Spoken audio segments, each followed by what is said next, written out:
तो हेलो बच्चों, आपका स्वागत है मेरे चैनल पे वापस ही। इसका नाम है सार्थक कॉमर्स वाला। तो आज हम अपनी दूसरी स्ट्रैटेजी को कवर करने वाले हैं, जिसका नाम है बिज़नेस लेवल स्ट्रैटेजी। अब ये बिज़नेस लेवल स्ट्रैटेजी होती क्या है? These are the middle level strategies, यानी कि मैंने आपको हायरार्की ऑफ स्ट्रैटेजी के अंदर भी बताया था कि जो बिज़नेस लेवल स्ट्रैटेजी होती है वो मिडिल लेवल की स्ट्रैटेजी होती है, जिसे मिडिल लेवल फॉलो करता है। Business level strategies helps the organization to give competitive advantage.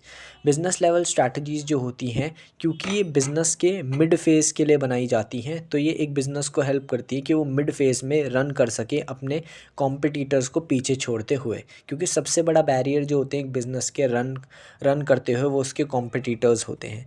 तो ये बिज़नेस लेवल स्ट्रैटेजीज़ जो होती हैं वो हेल्प करती हैं एक ऑर्गेनाइजेशन को कि वो उसे क्या दे सकें, कॉम्पिटिटिव एडवांटेज प्रोवाइड कर सकें। These strategies are useful during the long run of business, यानी कि जो बिज़नेस लेवल स्ट्रैटेजीज़ होती हैं वो एक ऑर्गेनाइजेशन को हेल्प करती हैं लॉन्ग रन में, किसके, बिज़नेस के। यानी कि ये ऐसी स्ट्रैटेजीज़ होती हैं जो बहुत ही यूज़फुल होती हैं लॉन्ग रन के लिए एक बिज़नेस के। क्योंकि ऑलरेडी ऑल एंड ऑल होता क्या है, जो हमने इससे पहले वीडियो में कॉर्पोरेट लेवल स्ट्रैटेजी समझी थी, वो इनिशियल फेज़ के लिए काफ़ी यूज़फुल होती है कि क्या हमें अचीव करना है और कैसे अचीव करना है, वो कॉर्पोरेट लेवल स्ट्रैटेजीज़ हमें बोलती हैं।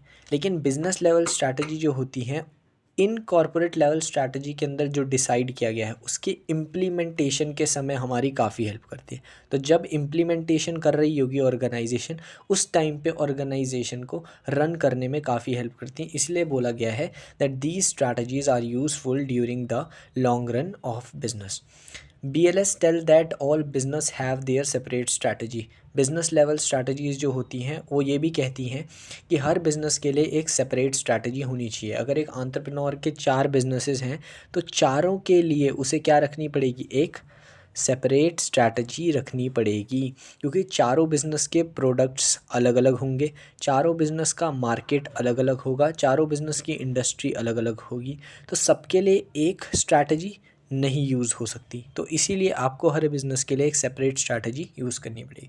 एग्जांपल के थ्रू समझाया मैंने।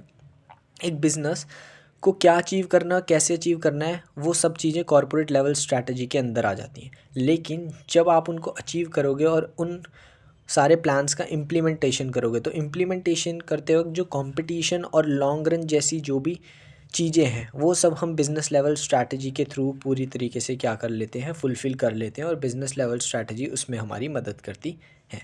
अब बिज़नेस लेवल स्ट्रैटेजी 3 टाइप्स की होती है। पहली कॉस्ट लीडरशिप स्ट्रैटेजी, दूसरी डिफरेंशिएशन स्ट्रैटेजी और तीसरी फोकस स्ट्रैटेजी। ठीक है, तो अब इन तीनों का एक्सप्लेनेशन समझेंगे हम पर्टिकुलरली। सबसे पहले आती है हमारी कॉस्ट लीडरशिप स्ट्रैटेजी। अब नाम से ही बहुत क्लियर हो रहा है, ये ऐसी स्ट्रैटेजीज़ होती है जो ये कहती है कि एक ऑर्गेनाइजेशन को कॉस्ट का क्या बन जाना चाहिए, लीडर बन जाना चाहिए मार्केट के अंदर या इंडस्ट्री के अंदर। यानी कि मोटा मोटा बोलो तो कॉस्ट लीडरशिप स्ट्रैटेजी जो है वो ये कहती है कि हमें अपनी कॉस्ट पे सबसे ज़्यादा क्या देना चाहिए, ध्यान देना चाहिए। क्योंकि जब हम अपनी कॉस्ट को जितना से जितना रिड्यूस करेंगे एज़ कंपेयर टू हमारे कॉम्पिटिटर्स के, तो हम उतने ही ज़्यादा क्या हो जाएंगे, उनसे कंपटीशन में अहेड हो जाएंगे।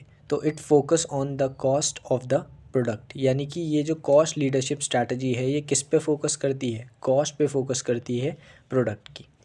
This strategy provides competitive advantage. Of course अगर एक बिज़नेस अदर बिजनेसेस के कंपेयर अपने प्रोडक्ट की कॉस्ट कम रखता है, जबकि वो प्रोडक्ट सेम ही है, तो ये बिज़नेस ऑफ कोर्स ज़्यादा चलेगा, क्योंकि कंज्यूमर इसकी तरफ अट्रैक्ट होंगे ड्यू टू लो कॉस्ट।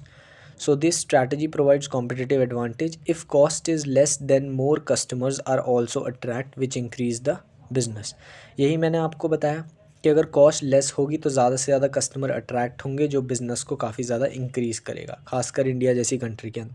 इसका सबसे बेहतरीन एग्जांपल है बोट। बोट जो है उसने कॉस्ट लीडरशिप स्ट्रैटेजी का एक जीता जाता, वो क्या है, इस स्ट्रैटेजी का एक जीता जाता उदाहरण है। बोट एक ऐसी कंपनी है जो आज के टाइम पे कंज्यूमर इलेक्ट्रॉनिक्स इंडस्ट्री के अंदर एक्सेल कर रही है और नंबर 1 कंपनी है। ड्यू टू विच फैक्टर्स, सबसे मेन है कॉस्ट। क्योंकि जितना रीज़नेबल प्राइस पे वियरलेस एक्सेसरीज़ बोट हमें प्रोवाइड करता है, बोट का ब्रांड, उतना कोई भी नहीं कर रहा था आज तक कंज्यूमर इलेक्ट्रॉनिक इंडस्ट्री में इंडिया के अंदर। उस रीज़नेबल प्राइस के साथ हमें क्वालिटी प्रोवाइड करना और उसी क्वालिटी के साथ अच्छा स्टाइल प्रोवाइड करना जो महंगे महंगे ब्रांड्स महंगे महंगे दाम में प्रोवाइड करते थे, वही बोट आज हमें कर रहा है। और इसीलिए boat becomes the father of consumer electronic industry by using the cost leadership strategy. तो बोट ने क्या पकड़ा, उसे पता था कि इंडिया के अंदर लोग प्राइस सेंसिटिव हैं, तो उन्होंने कॉस्ट को पकड़ा और उन्होंने कॉस्ट को इतना कम रखा सारी वेरिएबल और इलेक्ट्रॉनिक एक्सेसरीज़ के, कि आज वो नंबर 1 बन चुका है अपनी इंडस्ट्री के अंदर। तो ये यही स्ट्रैटेजी है जिसका यूज़ करके बोट भी आज इंडिया में नंबर 1 बन चुका है।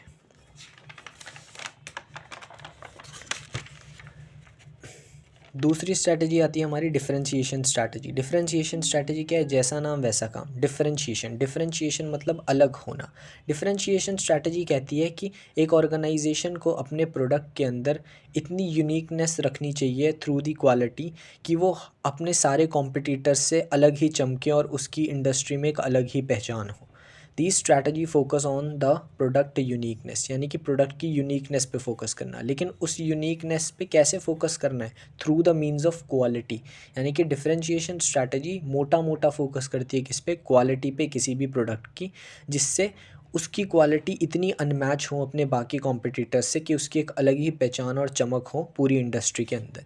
Differentiation strategy focus to make product totally different by competitors by the means of quality. यही मैंने बताया आपको कि क्वालिटी के थ्रू ही वो अपने प्रोडक्ट को इतना डिफरेंट बनाना चाहती है अदर कॉम्पिटिटर्स से, कि वो कॉम्पिटिटिव एज पूरा उसके हाथ में हो उस इंडस्ट्री का। It provides good price to the producers for providing good value product. Differentiation strategy के मुताबिक जैसा मैंने आपको बताया कि क्वालिटी सबसे मेन कंसर्न होता है। तो क्वालिटी इतनी अगर आप अनमैच रखोगे, जो आपके कस्टमर्स को बिल्कुल बहुत ही बेहतरीन वैल्यू दे रही है वो प्रोडक्ट, तो ऑफ कोर्स है कस्टमर भी उस गुड वैल्यू वाले प्रोडक्ट के लिए गुड प्राइस पे करने को ज़रूर तैयार होगा। तो बहुत ही ऑब्वियस सी बात है कि अगर आपका प्रोडक्ट क्वालिटी के मामले में सबसे अलग है, सबसे अनमैच क्वालिटी है उसकी एक इंडस्ट्री के अंदर, तो जो कंज्यूमर्स हैं वो भी आपको एक प्रीमियम वैल्यू पे करने को तैयार रहेंगे। और ऑफ कोर्स है जब आपका वैल्यू दे रहा है प्रोडक्ट बहुत ज़्यादा, तो it gives a competitive edge to the business, तो ये कॉम्पिटिटिव एज तो दे ही देगा। एग्जांपल के लिए सबसे बड़ा एग्जांपल है एप्पल। अगर हम इलेक्ट्रॉनिक्स और फ़ोन इंडस्ट्री के अंदर हम देखें, तो एप्पल एक ऐसा ब्रांड है जिसका कोई मैच ही नहीं है क्वालिटी के, अगर मैं मीन्स में बात करूँ तो ऐसी अनमैच क्वालिटी ये प्रोवाइड करता है, provide such unmatch quality that customers are ready to pay higher price. इतना क्रेज़ है आजकल लोगों में इस एप्पल के 3 कैमरे वाले फ़ोन के लिए, और इसकी प्राइस है 1 लाख, 1 लाख से ज़्यादा, 80,000, 70,000। लेकिन क्योंकि इसकी क्वालिटी ऐसी है, इसका जो डिफरेंशिएशन है वो क्या है कि ऐसी क्वालिटी प्रोवाइड कर रहा है जैसा और कोई फ़ोन नहीं दे पा रहा है पूरी इंडस्ट्री के अंदर, तो लोग इसके लिए पागल हैं, चाहे प्राइस कुछ भी हो। तो जैसा मैंने बताया कि डिफरेंशिएशन स्ट्रैटेजी का एक जीता जाता एग्जांपल है एप्पल का फ़ोन। ठीक है, लास्ट और तीसरी हमारी जो आती है स्ट्रैटेजी वो है फोकस स्ट्रैटेजी। फोकस स्ट्रैटेजी के नाम में ही इसका मतलब छुपा है, फोकस स्ट्रैटेजी। इस स्ट्रैटेजी के अकॉर्डिंग एक ऑर्गेनाइजेशन जो है वो किसी एक पर्टिकुलर सेगमेंट पे मार्केट के फोकस करती है। अब वो एक सेगमेंट कोई भी हो सकता है, तो वो 2 होते हैं मार्केट के, 2 ही सेगमेंट होते हैं हमेशा, एक होता है कॉस्ट सेगमेंट, एक होता है डिफरेंशिएशन सेगमेंट। या तो एक ऑर्गेनाइजेशन फोकस स्ट्रैटेजी के अकॉर्डिंग अपनी कॉस्ट पे ध्यान दे, यानी कि कॉस्ट को रिड्यूस करने की कोशिश करें जिससे ज़्यादा से ज़्यादा कंज्यूमर्स अट्रैक्ट हों, और या तो वो डिफरेंशिएशन पे ध्यान दे, विच मीन्स अपनी क्वालिटी को इतना अनमैच कर दें कि बाकी कॉम्पिटिटर्स उसके आसपास भी ना आ सके, और वो एक अच्छी प्रीमियम वैल्यू भी ले जाएं अपने उस अच्छे वैल्यू वाले प्रोडक्ट की। तो focus strategy all and all आपको ये कहती है, focus strategy all and all आपको ये कहती है कि आपको फोकस करना चाहिए 2 सेगमेंट पे हमेशा मार्केट की, या तो कॉस्ट या तो डिफरेंशिएशन, और इन दोनों को पर्टिकुलरली आपको क्या करना है, फोकस इन दोनों पे करना है। ठीक है, तो आज हमारा कंप्लीट हो गया बिजनेस लेवल स्ट्रैटेजी। होप करता हूँ आपको पसंद आया होगा। ज़रूर लाइक कर दीजिए, सब्सक्राइब कर दीजिए।